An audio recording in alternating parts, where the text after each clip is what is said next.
every occupation is good, and as long as you're not stealing, and whenever you're gonna do the job, just pray, because God is not blind.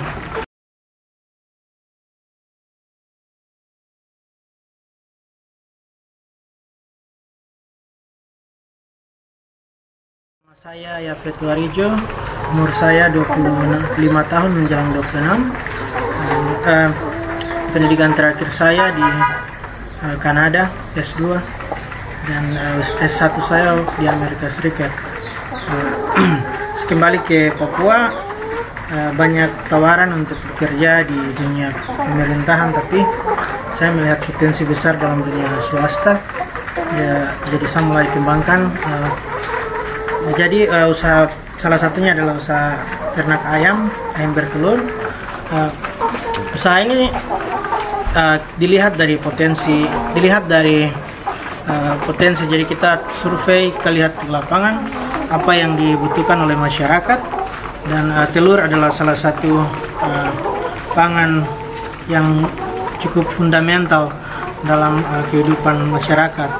Jadi oleh karena itu kami sepakat, saya dan teman-teman sepakat untuk membangun usaha ayam bertelur, dan usaha ini sudah berjalan kurang lebih 6-7 bulan, dan jumlah produk yang ada di dalam adalah sekitar 400 ekor.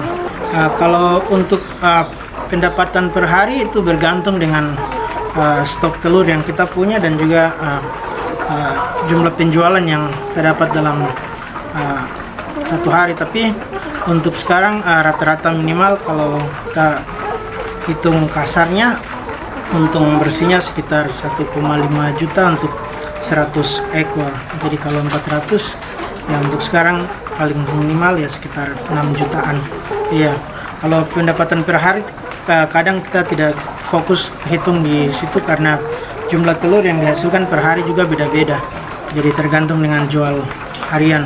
Tapi kalau kita rata-ratakan bisa 1,5 dalam satu bulan untuk 100 ekor. Jadi kalau 400 ya bisa dapat sekitar 6 jutaan. Jadi usaha ini pasti akan dikembangkan terus. Pertama kita cuma bangun satu yang di sini dulu. Bahkan sebelum diisi ayam, kita bangun lagi satu di sebelah. Karena ayam ini dia punya telinga itu sensitif sekali dengan suara atau bunyi-bunyian. Terus mereka juga tidak boleh stres, tidak boleh terganggu dengan lingkungan. Maka dari itu di luar juga kita sudah mulai tanam pohon-pohon yang bisa saring udara yang masuk dan yang keluar. Jadi kalau istilahnya kita bilang kita ciptakan ternak ini dia friendly environment. Jadi tidak mengganggu lingkungan yang ada di luar, tapi juga di dalam mereka tetap sejuk. Dan untuk ke depan kami akan berencana untuk kembangkan mungkin 1 atau 2 tahun lagi kita akan bangun yang sama seperti ini, dua ke arah ke sebelah sana, ke sebelah timur. Kalau kita sampai kuliah sampai di sana, pandangan kita adalah seperti semua pekerjaan yang baik atau yang setidaknya sifatnya tidak mencuri itu kita bisa lakukan. Artinya tidak pandang gengsi atau apapun. Itu pesan-pesan. Kalau untuk pesan yang baik, kita kalau gengsi kita tidak makan. Itu istilah kasar dari yang orang di luar, orang bule mereka sampaikan. Bahkan beberapa orang yang sudah sukses di sana, mereka pernah kerja di restoran, mereka pernah cuci piring. Semua bisa berawal dari yang sederhana, usaha-usaha sederhana untuk menuju ke kesuksesan. Jadi pesan saya, lihat potensi yang ada di sekitar kita itu bisa jadi sesuatu yang bermanfaat untuk masyarakat, bisa juga itu menjadi usaha, itu bisa menjadi sesuatu yang bisa kita kembangkan untuk kita punya masa depan. Kebanyakan dari kita anak-anak muda setelah lulus SMA atau setelah jadi sarjana, kebanyakan memilih untuk tunggu tes di pemerintahan atau mungkin di bank, atau ada yang menuju ke TNI Polri. Peluang yang kita dapat semakin hari semakin tipis karena banyak saingan. Apalagi di pegawai negeri sipil juga banyak ya. Syukur-syukur kalau dapat. Kalau tidak, kita harus bisa lihat potensi dari bidang lain ke bidang swasta.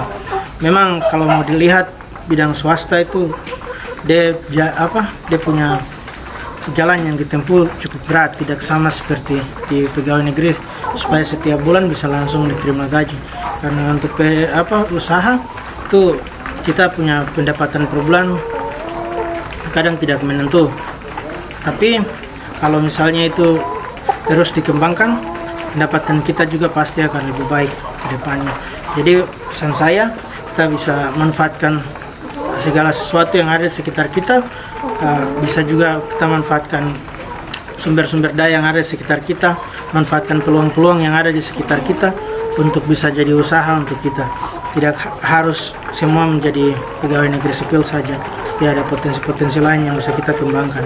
Apalagi tanah kita ini zona di Papua ini masih zona hijau, itu masih banyak sekali peluang bisnis yang bisa kita kembangkan di daerah di Papua sini, khususnya di Biak. Saya besar di Nabire, dia lahir di Nabire. Jadi pendidikan SD, SMP, terus waktu SMP orang tua laki-laki meninggal dunia, jadi otomatis harus tinggal dengan orang tua perempuan saja. Pada saat SMA, saya pindah ke Biak karena ada nenek di Biak. Jadi lanjutkan pendidikan ke SMA di PK 2 Mandala di bawah selama 1 tahun. Terus saya melanjutkan ke Makassar, itu ada program 1000 dokter dari Gubernur Barnabas Swebu. Waktu itu tahun 2013. Pertama kali kita ke sana ikut pendidikan bahasa Inggris. Setelah itu pendidikan selama 9 bulan, saya kembali dari Makassar, terus ikut ujian nasional di sini. Setelah itu baru kita diberangkatkan kembali ke Makassar dan persiapan untuk pergi ke US, di Amerika Serikat. Nah, di Amerika Serikat saya menempuh pendidikan S1 selama 4 tahun.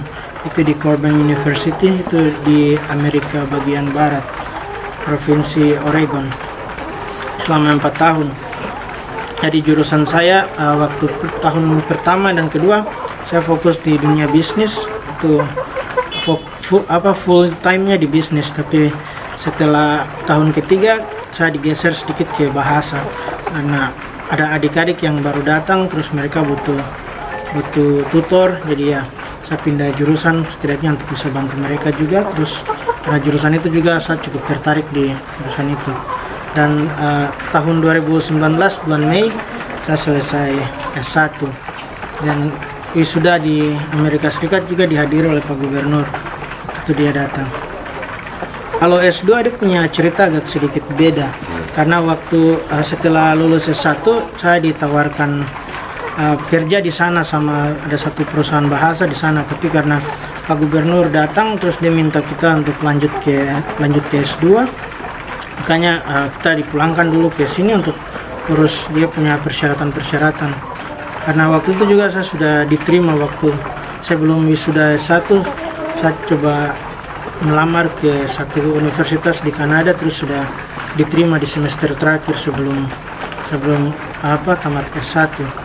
Jadi pas waktu itu sudah saya kasih surat ke Pak Gubernur bilang kalau ini saya sudah diterima dan rincian biayanya sekian.